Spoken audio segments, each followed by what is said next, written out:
لقب کا تھا محمد میں اپنے عقبہ سوارتا ہوں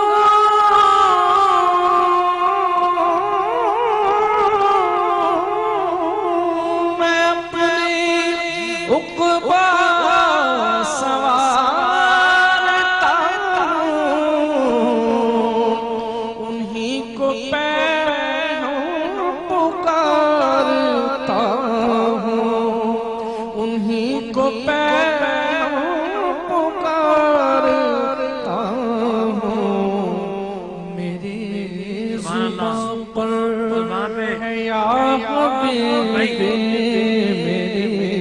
زباں پر ہے یا حبیبی میرا وظیفہ ہے محمد. زباں پہ محمد کا نام آگے لنک کر دیجئے اس کو. میری زباں پر ہے یا حبیبی میں اپنے عقبہ سوارتا انہی کو پکارتا ہوں.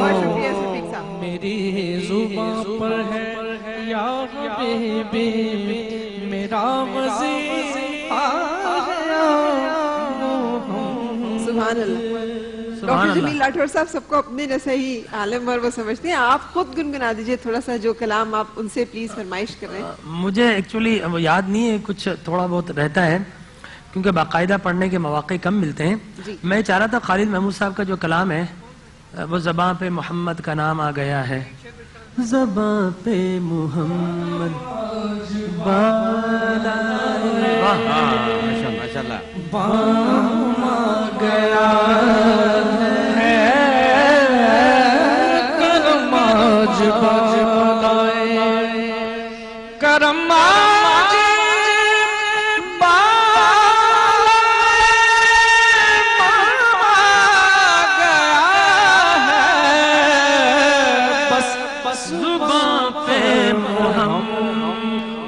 کا نام آ گیا ہے زباں پر محمد کا.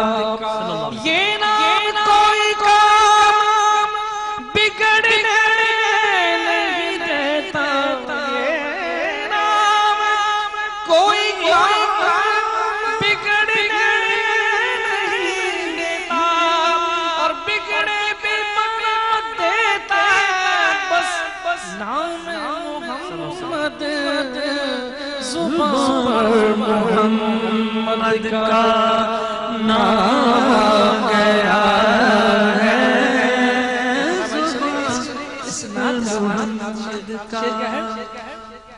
کہ مزہ جب ہے سرکار محشر کہتے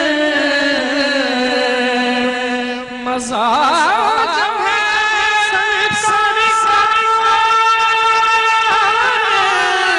محشر کہتے وہ دیکھو ہمارا غلام آ گیا ہے وہ دیکھو ہمارا غلام آ گیا ہے وہ دیکھو ہمارا غلام. میرے پاس کچھ بھی نہ تھا. آخری شعر میرے پاس کچھ بھی نہ تھا. پاس کچھ بھی نہ تھا روز محشر میرے پاس کچھ بھی میرے پاس کچھ بھی نہ تھا روز محشر بس نبی کا وسیلہ ہی کام آ گیا ہے نبی کا وسیلہ ہی کام آ گیا ہے کرم آج بالا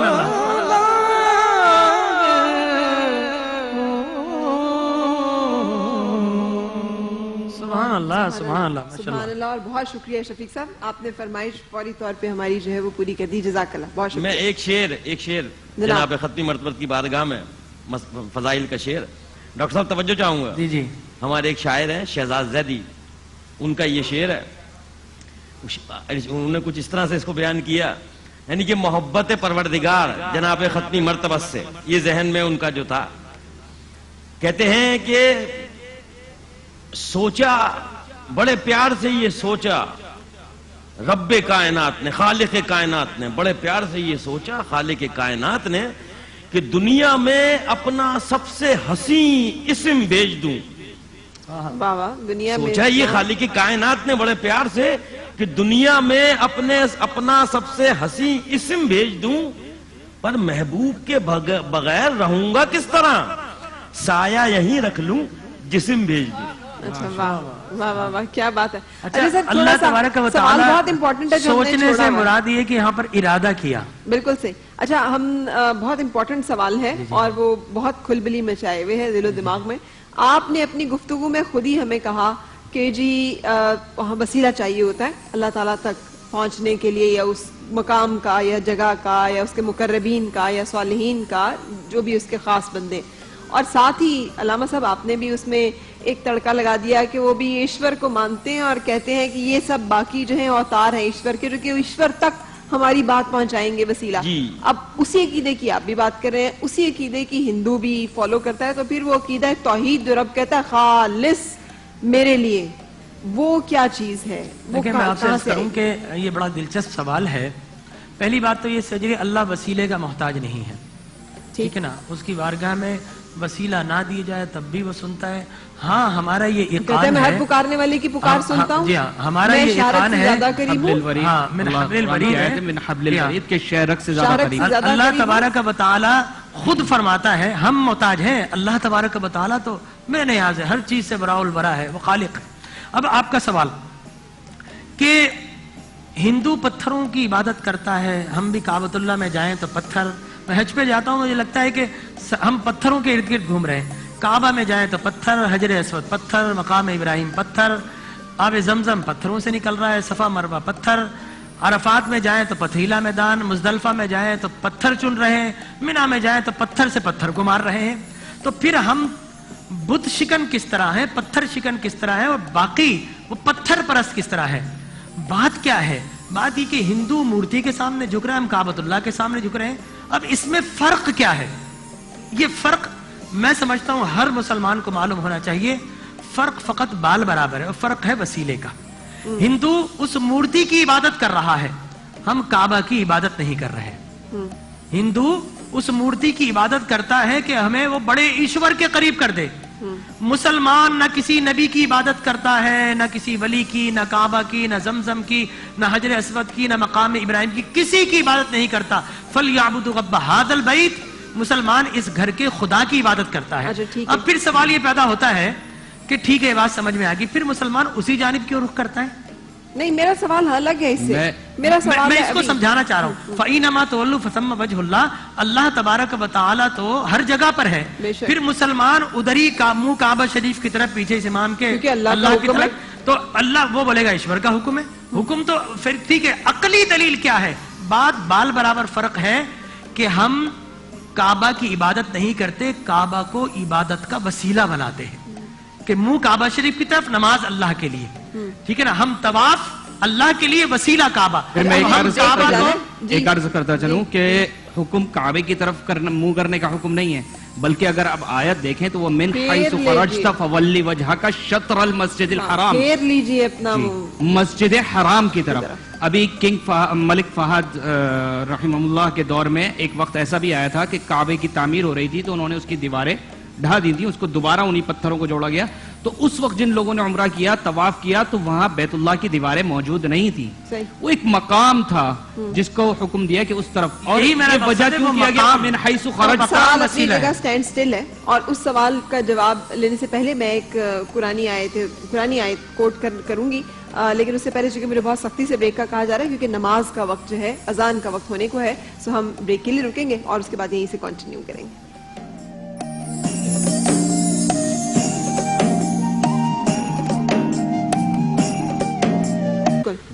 اب آپ یہ دیکھیے کہ ان مقامات کو اللہ نے عبادت کا وسیلہ بنایا. مقصد ہمیں طواف کرنا ہے تو لازماً وہ باؤنڈری ہونی چاہیے, ورنہ طواف مقبول نہیں ہوگا. دنیا کی کسی اور جگہ پر طواف نہیں ہو لیکن وہ سکتا. ارکان اسلام ہے, ارکان اسلام ہے نا, رکن اسلام کا رکن ہے. حج کی بات کر رہا ہوں نا. دیکھیں اللہ تبارک و تعالیٰ نے اوقات کو وسیلہ بنایا. نماز پڑھنی ہے تو وقت داخل ہوگا تب آپ نماز پڑھ سکتے ہیں, ادا پڑھنی ہے. اسی طریقے سے میں ابھی حج کی بات کر لوں, طواف آپ کرتے ہیں تو وہ مقام ہونا ضروری ہے, مقام کا وسیلہ, اس کے بغیر طواف نہیں ہوگا. اس کے بعد آپ نے صحیح کرنی ہے تو صفا مروہ کا وسیلہ, ان دو پہاڑیوں کے درمیان ہی آپ دوڑیں گے انہی جگہ پر, تب آپ کو عبادت کا ثواب ملے گا. اگر آپ نے حج کا رکن اعظم کرنا ہے تو عرفات کا میدان وسیلہ ہے. اسی طریقے سے آپ نے اگر کنکریاں چننی ہے تو مزدلفہ کا گراؤنڈ وسیلہ ہے. اللہ تعالیٰ کی رحمت مانگنی ہے تو پھر وسیلہ کیا ہے؟ اللہ تبارک و تعالیٰ کی رحمت مانگنی ہے تو اللہ تبارک و تعالیٰ, اس میں کوئی شک نہیں ہے, میرا ایمان ہے, ہم سب کا ایمان ہے, اللہ وسیلوں سے پاک ہے. لیکن وہ شہرک سے قریب ہے, وہ سب کی سنتا ہے. لیکن کیا ہے, اب میں یہ پوچھتا ہوں کہ اللہ شہرک سے قریب ہے, یہ اللہ کا ایڈریس ہے, یہ اللہ کا پتہ, یہ کس نے بتایا؟ اللہ کے رسول نے. اللہ کے رسول نے بتایا.